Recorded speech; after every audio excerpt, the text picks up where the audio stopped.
Even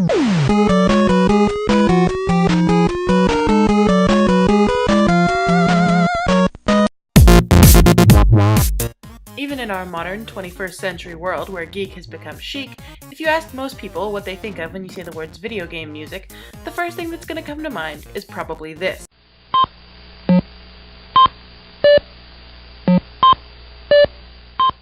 Or if you're lucky, maybe they'll say this. As far as art forms are concerned, video games are among the newer media, and as such, haven't yet fully earned the recognition that many people think they deserve. This goes for video game composers as well. The general population tends to overlook the fact that some of the most talented musical composers of our time happen to focus their efforts on video games.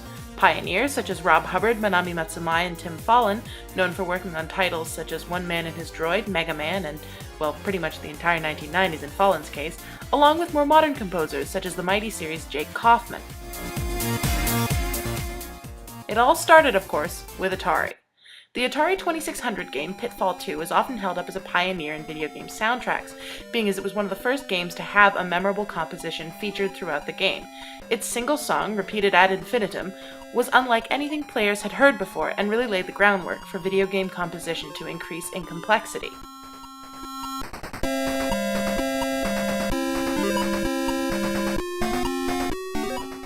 Moving on a few years, we begin to see works like Super Locomotive, released by Sega in 1982.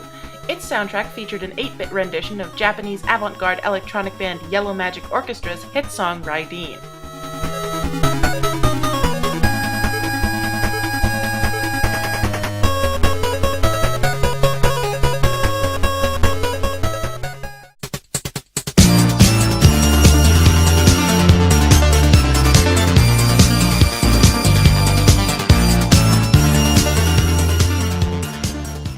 As video game culture began to enter more into the mainstream, so did video game music.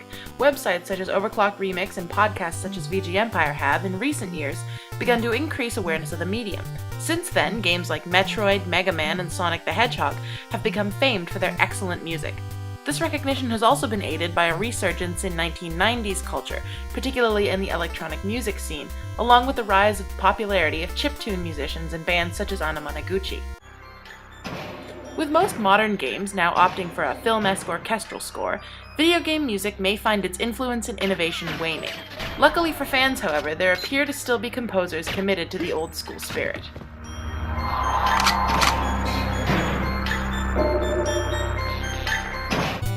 Well, that's all for me this week. Make sure to tune in for the rest of the week for more Talking Threads, and tell me what you thought of this show, because if you guys liked it, I might start doing it for real. On my other channel, so let me know. Once again, thanks for watching. I've been Sid, and see you next Tuesday.